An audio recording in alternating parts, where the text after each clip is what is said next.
Hi, this is Milepost. I'm Tomi Oladipo. The guest on this episode is Ebuka Obi-Uchendu, lawyer, TV show host, style icon, family man, and more. This conversation took place back in December 2020, so please forgive any dated references, and also forgive the first few seconds of poor audio. Ebuka spoke to me from his home in Lagos, Nigeria, as might be apparent as the conversation goes on, here on Milepost. Welcome and thanks for making the time. Thanks for having me. How are you doing? I'm doing great. Considering 2020. 2020 has been intense. What a year. Nobody prepared for this. Yeah. Too much pressure on the year. Too much pressure, man. All around. But 2020, you're still giving them drip. I see your images. You're all over the place, you know. How's it been? Well, it's been... we went through a lockdown as well in Lagos. So, the year started out actually really good. January, February was looking like the year would be great. And then, of course, March hit us and we were in lockdown in Nigeria till about June, July. So I was home. Everybody grew out their hair because there were no barbers and it was just a weird time. Looking at what you would look like if technology and all that didn't happen. I know, right? Work, I host a show called Big Brother, of course, which somehow still managed to happen because, interestingly, when we talked about doing it this year, there was a lot of, how are you going to do a show on TV with people living together at a time where people are supposed to be isolating alone and separately. But we actually worked with the NCDC, which is our local disease control agency here in Nigeria, and we had to quarantine the housemates for 16 days, isolate them, do random tests, and eventually we got 20 housemates who were COVID-free. And it made sense eventually because, everybody's in lockdown. There's nothing wrong with locking down 20 negative or COVID-negative people in the house. Yeah. And they were there for 3 months with nobody coming in contact with them. And it turned out nice because people were at home anyways. And it was the one thing that I think people enjoyed or took them away from what 2020 had been, because it's a big show in Nigeria, even across the continent. So it kept people at home to watch, and so it worked out eventually. I was going to come to Big Brother a bit later, but now that you've brought it up, you have this. You've been a TV show host for a while, but Big Brother has been one of the shows you've consistently been part of. You even were in Big Brother at the beginning in Nigeria. What is it about Big Brother? I don't get it, but why is it so big in Nigeria? And it's not just big in terms of viewership, but it's got such a massive cult-like following of even the housemates. Yeah, it's very weird. And I was going to say, if you find out why, please let me know. Because even we who do the show find it quite, in a good way, surprising how each year seems to be bigger than the last one. You look at voting numbers. You talked about the cult following. If you happen to find your way into Nigerian Twitter by any chance, you find out every day there's like 3-4 trending topics somehow related to the show or the housemates, even after the show ends. I think a few factors probably play into it. Nigerian television is still pretty in its infancy, I want to say that, with regards to entertainment. Yes, we do great movies. Nollywood is massive. But with TV shows, there isn't a lot of options, first of all. So when there's something that's that interesting for people, everybody latches onto it. It's not like the United States or parts of Europe where you have 15, 20 reality shows on at the same time on different, issues. Right. So that's one. Then Big Brother was also bigger on the world anyways. And I think it's because of the fact that people are able to connect.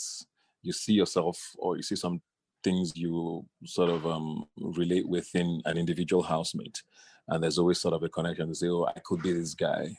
And because it's on 24 hours of the day, you can literally tune in at any time and catch something that, interests you. There's also what we say in Nigeria, the almost instant blowing that comes with it, which is a case of, I was a nobody, I get on this show, I'm an instant celebrity. For a country where there isn't a pathway for a lot of people to succeed, it looks like, I could go in there and I could be something. Yeah, I've seen cases of people coming out and being gifted, cars and stuff, and people fundraising for housemates. Yeah. So those parts I really don't understand, and I don't know what it is. I don't know where all of those come from. Whether it's love, whether it's competition, because the show ends, and you want the fans of certain housemates want to show that their favorite is the most successful post the show. So this, I believe, sense of, okay, my favorite housemate is going to shine the most, so I'm going to do everything in my power. I don't know why. I don't know how. I don't know where that comes from, but that is what happens. So I'm going to make sure my favorite housemate owns a car, so that he or she looks like he's doing the best. And it's weird. Like I said, I don't have all the answers. We're still trying to figure it out. Even the Endemol guys. So Endemol owns the franchise around the world. Right. And they've also come here to try and understand why the appeal here is so intense. And last year was ranked as the most successful franchise in the world. Wow. And I think it says a lot as to why. And this I'm talking about Africa wide, because we've had Big Brother Africa, we've had Big Brother franchises in several countries: South Africa, Angola, Mozambique. We've had all of these other franchises, but the Nigeria version has done the best. There's also the talk about, Nigerians generally are quite interesting to watch, whether for good or bad, I don't know. But there's also enough. That. So you find that people are just maybe find us fascinating or just curious about why we are the way we are. So there's probably also this. I don't know. I think a lot of things play into it, but we're still trying to figure it out. We've commissioned a few researches to find out. Right. Interesting. So it'd be nice to see what comes out of that. Yeah. I remember watching Big Brother back in the day. I think it was Big Brother Africa.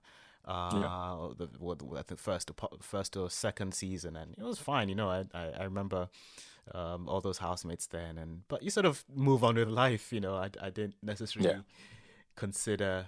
Maybe I'm just old.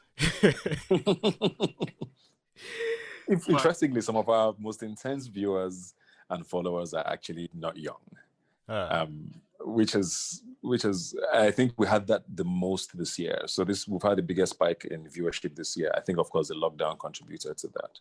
And we also had a pretty diverse pool of housemates this season. That also brought in a new demographic. So we had, of course, a billionaire's kid who brought in this demographic of people who would, in the past, feel like, oh, this show was for people who were trying to come up. Right. For want of a better phrase.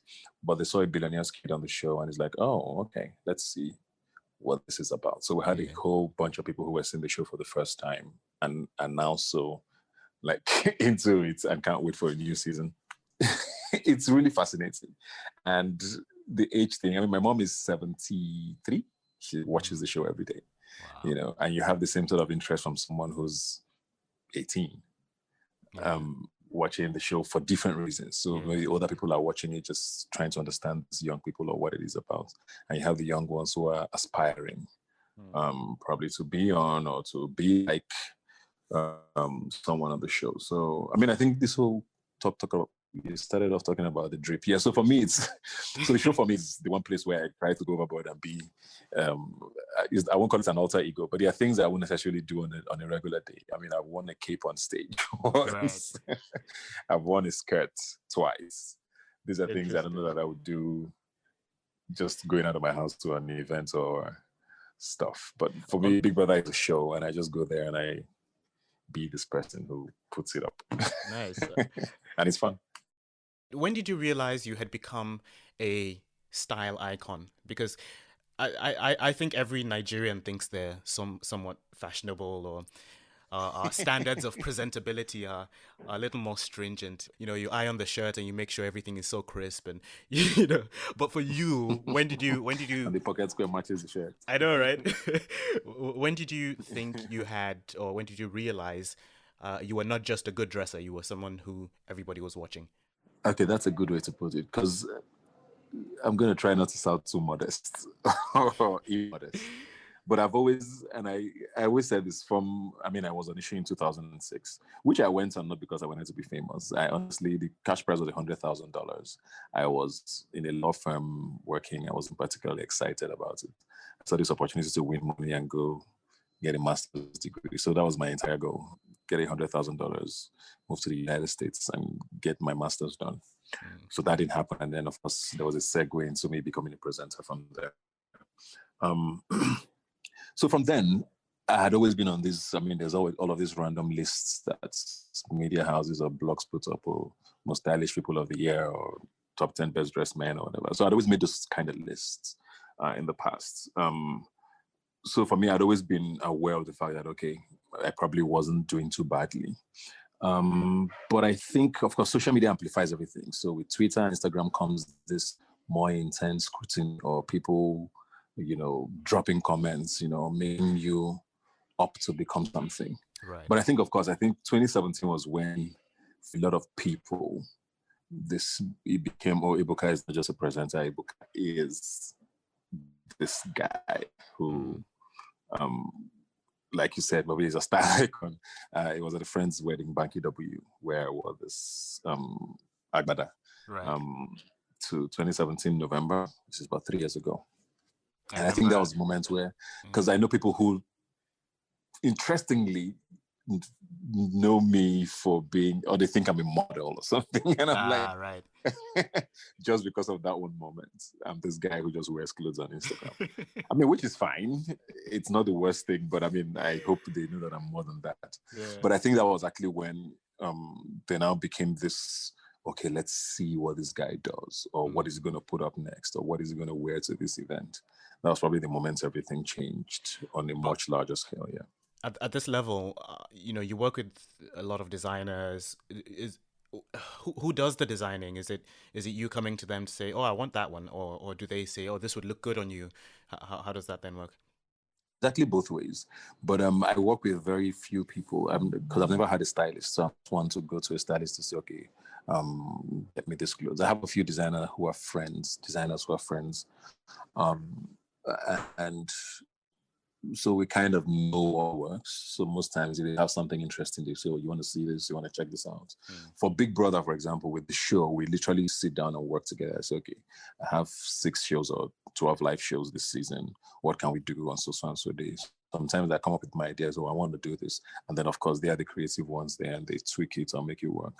Right. But it's usually both ways. And I get a lot of offers from a plethora of designers. Some are quite interesting. Let me use that word. And of course, I would never wear some of the things, but I get a lot of offers. But I like to keep it to people who I know that, okay, I can trust or are not going to disgrace me in public.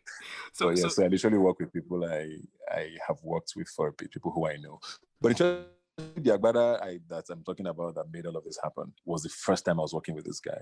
It just so happened that he showcased at the Lagos Fashion Week that year. And I saw it on the runway.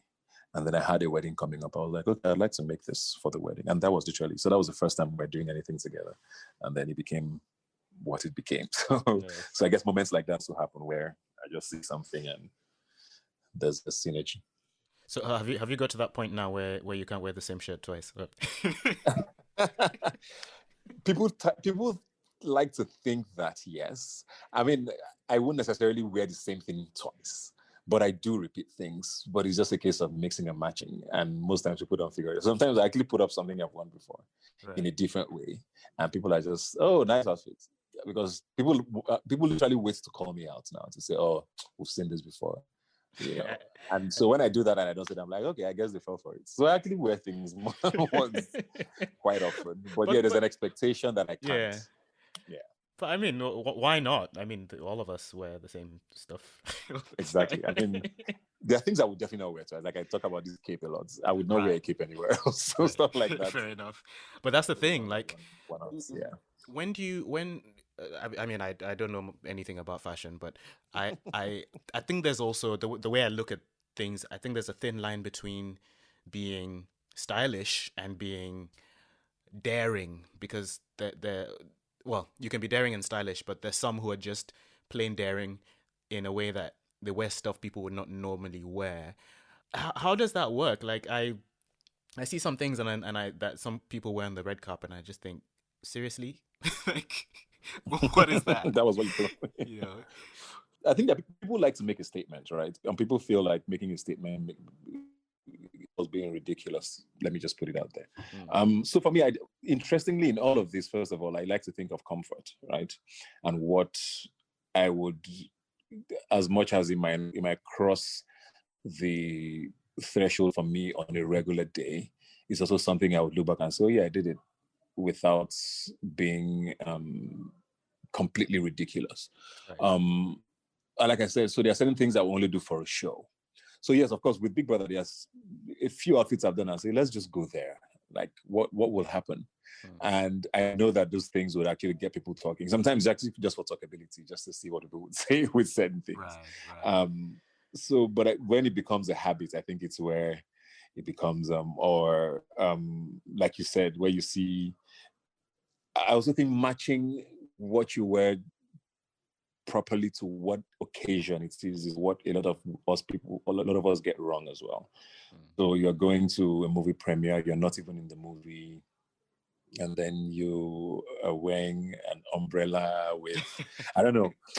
But what did you think of Sometimes just like the Black Panther ones where everybody's sort of dressed exactly up? where well, I guess for people were celebrating something. I guess there could be an excuse for that to say, okay, we're all going to have a theme for this. We're celebrating Black excellence or whatever. We're going all the way.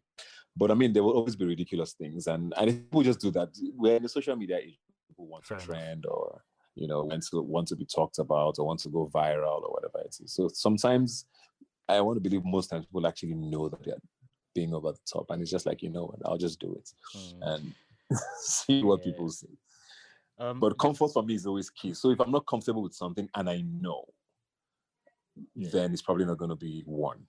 Okay. And I think that's where the line is for me. Fair enough. So on the note of you being a TV show host, you're also a lawyer, of which you have a TV show, Yes. like a TV law drama. Sorry, not law drama, but law courtroom drama. Courtroom drama show, yeah, or courtroom TV show, yeah. How many shows are you doing on TV right now? Because you've also got the interview show that you regularly do, where you've Robin got yeah. Lines. So right now it's 3 on TV and 1 online. So there's Big Brother, which is seasonal, which comes up every year. That's a regular reality show / competition. There's Judging Matters, which is the courtroom show, which is actual real cases. So it's small claims.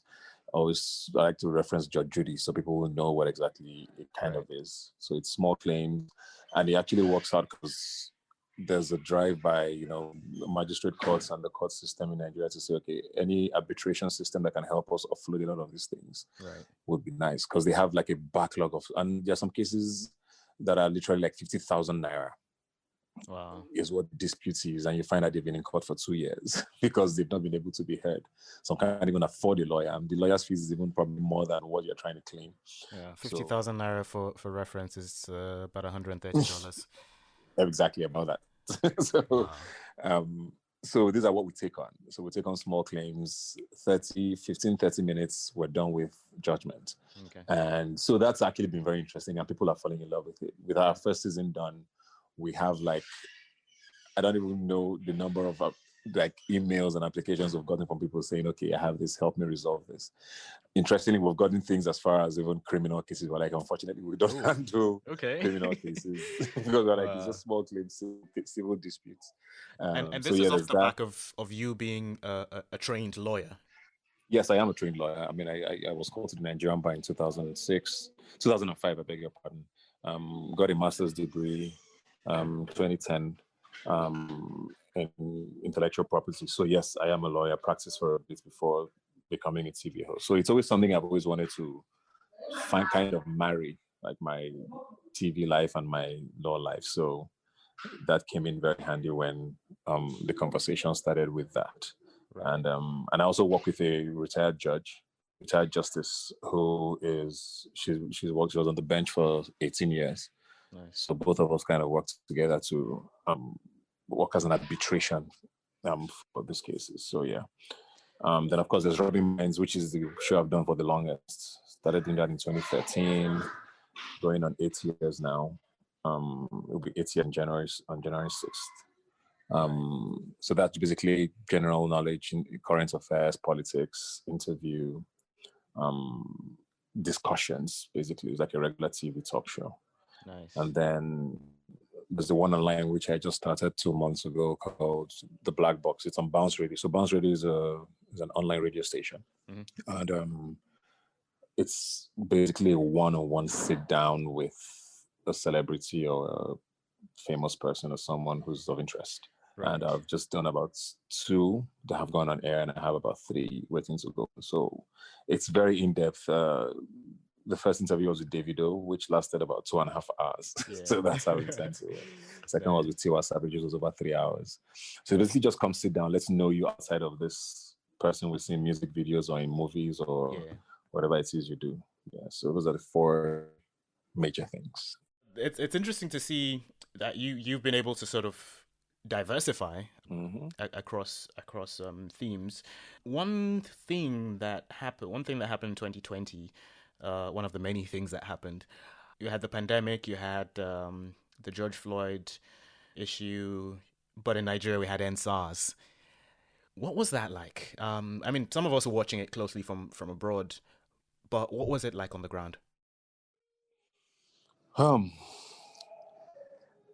well, it was a lot. And and the pandemic, first of all, was it kind of came as a shock to Nigerians, especially the lockdown, because we were seeing it on TV where it looked like this distant virus that was in Asia, and um and I remember people tweeting then, "Oh, hope the West gets over this soon," blah blah blah. We just never thought it was going to be a thing here, and I guess blind faith in the fact that these developed countries would be able to handle something like this. I mean, this wasn't like the Ebola where they said third world sort of bungled it. So we're so sure that it was going to be handled and we'll move on. Right. So that came as a shock and nobody was prepared for it. And Nigeria is literally in economic, I want to use a kind word. I mean, the economy is not the healthiest Yeah. as we know right now. So it was not the best time for that to happen. So being locked down for that long, and I think that's literally what happened everywhere in the world, which is why protests were pretty intense this year everywhere, from the Mm. Philippines to the UK to the US. It was a case of people sat down at home long enough to just sort of introspect and, you know, I don't know, something was awakened in people, I believe. Right. With the ENDSARS issue, this has been at least topical for at least 3 years, but the SARS issue has been on for years. I mean, I talked about my own experience on my show um, about being shot at, and this was in 2005. So we're talking 15 years ago. These Right. are things that have been happening for this long. Because So, it seems but like everybody had a story. everybody had a story. Everybody knows one person who has a story if you don't have one. It's that rife. It's everywhere. It's daily. You go on social media, there's reports every day of like that, someone being shot or someone being illegally arrested or harassed. It had become an epidemic here. Mm. So we all knew there was going to be a trigger of something. We didn't know what it would be. I didn't even know if it was going to be a SARS issue. I mean, last year we had sort of reprisal attacks when there was xenophobic attacks in South Africa on Nigerians and foreigners. Right. There was a bit of a thing that happened here for 2 days where, shops were broken into, South African establishments were attacked, and there was just general sort of chaos for like 2 days. And it was sort of the first sign that, okay, there was going to be a shift if anything triggers this. And I would say, interestingly, the ENDSARS protests this time that kicked off on the 3rd of October happened to someone who was not even killed. You would think that all the deaths that had happened in the past would be the trigger. Okay, this guy was thrown out of a moving vehicle Yeah. somewhere in Delta State, which is in the south of Nigeria, and that was what triggered this. He didn't die, but all the trigger that it was the only trigger that people needed at this point. So Right. it was not surprising, but I think what surprised everybody, and even not just Nigerians, was the staying power of things and seeing how organic things were. Even I was shocked at how it became a daily sort of. Nigerians have been accused constantly of being very complacent and just docile and just moving from things. So it was interesting to see that. Oh, okay, this is actually possible, and it went on day after day after day after day. Yeah. It was impressive to see the push, I think is what I'd say. But I think every Nigerian who was kind of old enough Mm. and had lived through the military here was also very scared about how it was going to end. I don't know that I knew it was going to end the way it ended at the Mhm. time, but I think we were all just wondering, what will government do? because What? it was like, yeah, Yeah, because the government hadn't been challenged in such a manner yes, it was the in first time it was generations. happening in this way. Yeah. Yeah. I mean, in the past, whenever we had protests in Nigeria, it was always maybe the Labour Congress or Labour who would have like an organized protest. It would last for a day or two, Right. and then they would go The, negotiate with government, and all then the it would go unions. away. Yeah. Or the unions, it was always a union-based thing. You never really had Nigerians. The closest probably come to this was in 1993 when there was the annulment of the elections and there was this protest across cities. But that was a whole generation ago. So this was probably the first in a democracy where you had people, and okay, it started in Lagos, and then you wake up and Aba is having theirs, and the next day it's Akure, and the next day is Ekiti, and the next day is Kano, and it was just like, who are these people and what is going on? So I knew there was no way government was going to. They didn't understand what was happening because even Nigerians didn't understand how it was happening, Right. even those who were part of the protest. So it was impressive, honestly, to watch people speak up. But I think a lot of people were also wondering what would government do, Yeah. and unfortunately, it ended the way it did at the time. And most people are saying it hasn't ended. I don't know We're just hoping we get to a point where we can actually all sit down and say, okay, this is where we need to go to move things forward. But it was pretty tense as well. Right. Because like I said, with the xenophobic thing that happened a year ago, we're wondering when does this degenerate, or if it will degenerate, or you know, and with every day of the protest, you notice there were fewer security operatives around anywhere on the streets. So it was almost like, okay, lawlessness was waiting Right. to be thrown into the mix or something. I don't know. What do you But think yeah, it was? was. Sorry. What do you think was the biggest lesson? The biggest thing to take away from the protest? Hmm. So biggest lesson, I'll say two. Very big positive for me was the fact that Nigerians can actually Nigerians actually have a spine. Mm.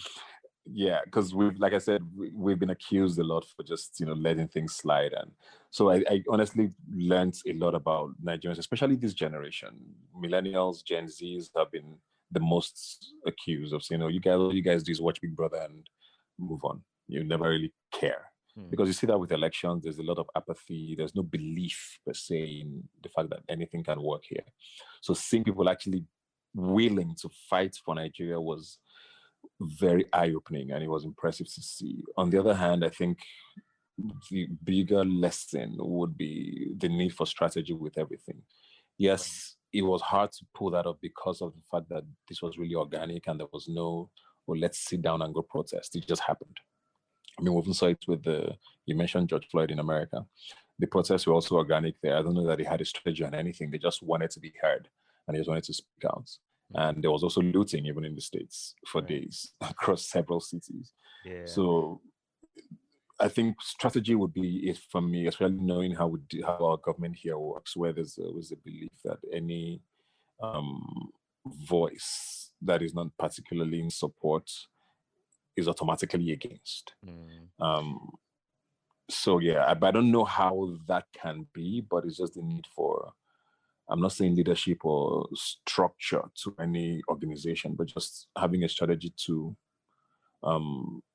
when you're having a conversation or confrontation or speaking up to governments, because there has to be an end goal, Right. an end plan. How would you describe the role, and the lessons as well of to be learnt of celebrity activism in general, but also off the back of ENDSARS? So it's two ways for me. First of all, I think the ENDSARS protest showed us, first of all, that celebrities are not that important. Because to be honest, a lot of this happened in spite of celebrities speaking up. It was just a case of Nigerians were tired, and people literally just went out and did their thing. Some of the most notable voices through the protest were not people who were famous, or people who probably became famous off of the protest, Right. and just because they believed so much in what they were fighting for, and they spoke up and they went for it. So I think on that level, you could say maybe the voice of celebrities were overrated. But on the other hand, it was nice to see people speaking up and joining in the protest and in the campaign for, just for bad governance or for police brutality to end, because that also amplified the message. And I'm talking Nigerian celebrities. We had international celebrities as well who chimed in, and I think that also put more pressure on government. So definitely it works both ways. It was nice that the protest didn't need celebrities, but it was nice to see that celebrity voices or actions being a part of it helped. But do you think there was the message get out more? Right. Do you think there was also unfair pressure on celebrities to weigh in? Pressure. So for me, here's what I think. I think social media has a mob sort of way of dealing with things, and it's one of the downsides of the way social media is set up today. So once something is a thing, everybody runs in that direction. So yes, I saw a few people who were pretty much cyberbullied into either speaking up or joining, the cause. So that was a lot. But at the same time, I think I don't think it's particularly wrong to say, hey, we are going through this. You are a Nigerian or you identify with Nigeria. What are you going to say about this? I don't think it was particularly wrong to get people to speak up. Because like I said, joining and adding your voice or lending your voice to this actually helped in amplifying the message and getting, attention from those who we need attention from. So maybe not the bullying or the constant badgering of people to speak up, but I think it was fair to say, hey, okay, yeah, we love your music or we watch your movies, thank you very much, but this thing is killing us. Would you like to say something about it? I don't think that was particularly wrong. Because like you said, or like we both said here, everybody had a story. Right. Without directly or indirectly, but everybody had a story of police brutality here. Okay. And I think it was only right to, maybe the approach wasn't the greatest, like I said, but I don't think it was wrong to get people to be a part of it. Because it was every Nigerian, not everybody who's even been here. I mean, I saw a story from South to Soul, which is a Kenyan group, who talked about being harassed by the police here a couple of years ago when they visited. So if you've been here, you kind of know what it is, right? Okay. And it wasn't wrong to say something about it. So basically, this is not a kind of, I guess what I'm getting from that is this is not a kind of complicated issue. Sometimes celebrities get involved in certain things and people say, oh, we'll cancel you because you got involved in something. But this is more like an everyday issue. Yeah, I mean, there are certain things that I don't think are a case of, let me go research or let me look into this and see if it bothers me or if it's something I want to lend my voice to. I think it was a very clear thing that Nigerians were talking about. The police are killing us and we want it to stop.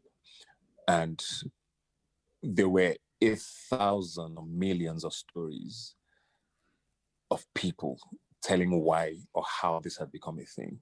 And there was no reason why it needed nuance or whatever else. So it wasn't one of those, let's explain this cause or this theory to you, or let's explain why you need to join us, or it's an ongoing fight. This was something that I said, okay, it needs to stop because people are dying, literally. People have compared it to the Black Lives Matter thing in America. Yes, there's that police brutality as well against a particular race, or unfair killings of Black people. Here we're talking about literally Nigerians being killed for no reason or for whatever reasons. Or you have a nice car or you have a phone. I mean, who doesn't have a phone? Why should I be killed for having a phone? So I mean, I didn't think it was that much of a complicated issue for anybody to want to sit and analyze and know if they wanted to be a part of it. But I also understand that people who are just not wired that way to always pick up on everything. But this was the one thing I think anybody could have related to and said, you know what, yes, I may not have been affected before. I mean, like I said, I had an interview with Tiwa Savage. And she said, honestly, I've never been a victim of police brutality. But I work with people and I know I've heard their stories on a daily basis. Her PAs, her makeup artists, people around her. And that was enough for her to say, you know what, this has to stop. I don't have to be a victim before I have to say something. So, So yeah, you've been able to get involved in this, but also carry on with your career as a lawyer, TV show host. You're, as I mentioned, a style icon, but you're a father and a husband. You're a family man. How has that come into the? How does that marry your other interests? interestingly, it's so I like to keep my private life private, so I don't like to bring them into my work. It is the one place where I go back to for sanity, because Mm, living in Nigeria, we see, is like a constant battle of dodging landmines. We always say Nigeria is always trying to kill you. So coming back to my family is the one place where I say, okay, at least there's peace here. But it has also pushed me in everything to be better with my career, because I mean, you want to succeed so your family has a better life. right. So yeah, I'm doing everything I'm doing because I want to have my family happy and comfortable, whether it's Mm, financially, whether it's just being proud of me, of whatever I do. And of course, with causes as well. I mean, our parents tried their best. I'm not one of those who believes that our parents didn't do anything. That was a theory that was flying around during the yeah. protest. Oh, the generation before us didn't do anything, and we now have to do all the work. I don't think that's fair on them, because they had a Herculean battle ahead of them. I mean, the military is no joke. And when you live under the military for decades, Yeah. it's not the easiest thing to be wired and become, this liberal fighter. I mean, in South Africa, they are called the freeborns, those who were born Hmm. after apartheid. And I was saying that we have a lot of The that now in bond freeze. Nigeria, Yeah. where you have people, or the born freeze, yeah. Yeah. You have a lot of that in Nigeria now, where you have people who were born or who have never experienced military rule. So we have a lot of 20-something-year-olds who all they know is democracy. So for them, it's a different mentality from people who lived for 20, 30 years with military governments. They can't necessarily think alike. So Yeah. I'm not one of those who's going to say they didn't do anything. But I also know that it's now in my place to say, okay, I can do better for these children. So I have two children. And we I hear them. want them to have better. Did we just hear one of them in Yes, the background? he's run back. They've Right. been trying to sneak up on me to see what I'm doing. Yeah, I'm going through that phase where, like I said, the first one is 4, so she asks 1,001. I'm going to probably answer questions for about 30 minutes about what this conversation was about. That's where we are now, which is great. I mean, and because of the lockdown, homeschooling, I've spent like the most time with them at home. So there's been a lot of Nice. connection. So yeah, just pushing for these causes of being a part of this fight, as much as I also want a good country and there are things I believe in. Naturally, you also want your children to have an easier fight ahead of them, because the fight never really ends, to be fair, anywhere in the world. There's always going to be issues. There's going to be, things we're fighting for. But I mean, let the fight be fairer for them or lighter for them, so that Right. we leave it a little better than we met it. So yeah, I mean, they are a huge part of everything for me. Huge support system. Mm. My wife has nothing to do with entertainment, so she finds a lot of what I do just like set me from Yeah, I a was gonna ask distance to understand. how does she cope with it? Does she, you know, I don't know how to. I mean, I never met her, but when I look at people, I've seen her in your social media, and she seems like, I'm married to this guy who's in the limelight, so you know, I've no choice but to be.